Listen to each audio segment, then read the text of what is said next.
สวัสดีครับผมเบาหนองครับวันนี้มาพบกับเบาหนองอีกคือเก่าครับผม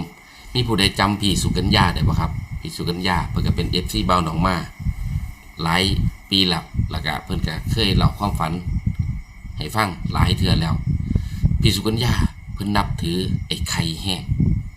บ่ต่างจากหลวงปู่สวงเลยแต่ว่าเพิ่นนับถือไอ้ไข่เพิ่นได้โชว์กับไอ้ไข่งวดที่แล้วครับ66กับ06ได้โชว์อีหยังก็คือเลขรถไอ้ไข่ครับที่เบ้าหนองเอาลงคลิปเพิ่นบอกว่าขอให้มีโชคกับไอ้ไข่อีกแน่ว่าซั่นแต่ว่าเพิ่นก็บอกว่าเบ้าหนองพี่ยังบ่ทันได้ถวายรถให้ไอ้ไข่เด้อเพิ่นว่าเพราะว่าพี่ต้องใส่หนี้หลายอย่างเบ้าหนองว่าบ่เป็นหยังพี่บ่ต้องห่วงคือจังว่าคือประมาณว่าเพิ่นอยากซื้อรถให้ไอ้ไข่แต่ว่าเงินที่เพิ่นสิเอามาซื้อนี่มันอาจจะไปใช้ใน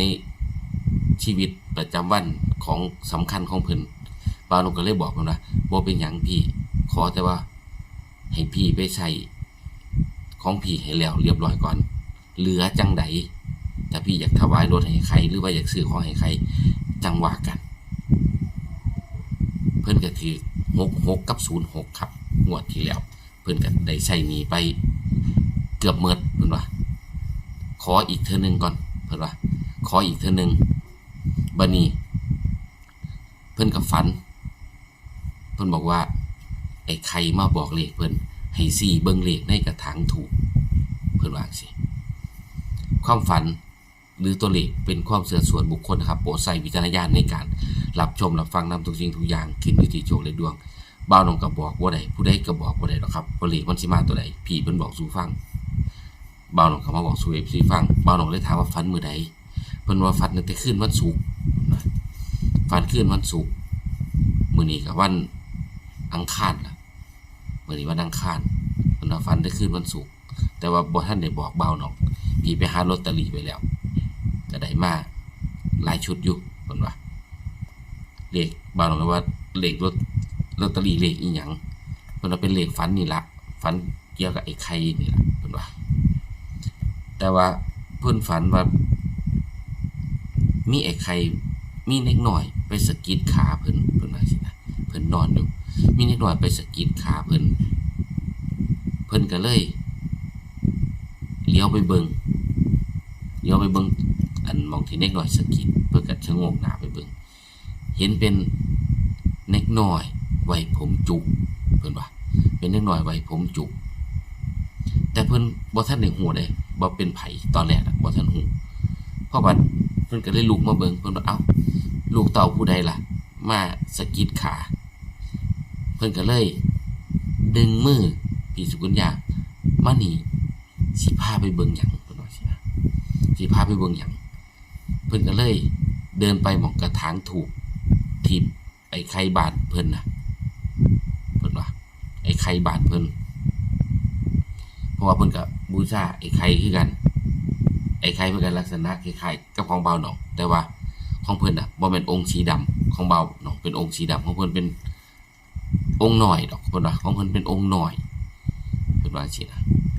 บัดนี้เพิ่นก็เลยดึงแขนน่ะไปเบิ่งแล้วก็ไปชี้ในกระถางถูกเพิ่นว่านี่เห็นเลขบ่นี่เพิ่นว่าเห็นเลขบ่มักบ่เพิ่นว่าจังซี่นะเพิ่นก็เลยเบิ่งเลขในกระถางถูกแต่ว่าแปลกเลขถูกนะบัดนี้เพิ่นก็ว่าพี่บ่ได้จุดขอเด้เพิ่นว่าแต่ว่าในฝันน่ะมีเลขถูกแล้วเพิ่นว่าพี่ก็เลยว่าพี่สิบ่จุดขอสิเบิ่งไอ้ไข่บ้านบ่าวหนองน้ำแล้วก็สิซื้อเลขฝันที่เจ้าของฝันเห็นนำว่าซั่นเลขถูกนะครับที่เพิ่นเห็น224ครับ224นี่คือเลขถูกที่เพิ่นเห็นในฝันเพิ่นก็บอกแค่บอกเลขถูกเลขอื่นเพิ่นก็บ่ได้บอกเพิ่นบอกว่าพี่ไปหาซื้อลอตเตอรี่ไว้มา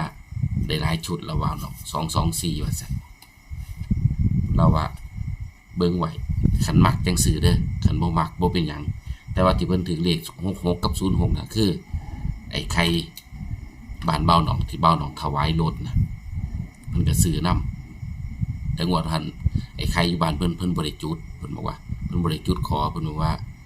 ขอให้ไข่บ้านเบาหนองเพราะว่าถ้าเพิ่นได้โชคอีกงวดนี้เดี๋ยวเพิ่นสิซื้อรถถวายไอ้ไข่เบาหนองว่าซื้อให้ยุดถ้าจะซื้อนะเบาหนองเพิ่นถ้าจะซื้อให้ซื้ออยู่บ้านเจ้าของนำถวายบ้านเจ้าของนำถ้าอยากถวายบ้านเบาหนองนำก็ถวายได้คันบ่เป็นหยังก็บอกไอ้ไข่ก็ได้ว่าอันจังได๋ล่ะไอ้ไข่อยู่นี่ก็คือไอ้ไข่อยู่บ้านเบาหนองบอกเพิ่นสินะแนะนำบอกเพิ่นเพราะว่าบางเทื่อเฮาก็บ่อยากให้เพิ่นถวายหลายหม่องอีหยังประมาณนี้ก็แล้วแต่เพิ่นดอกล่ะว่าเบาหนองก็บ่ได้ห้ามดอกก็แล้วแต่ศรัทธาแล้วแต่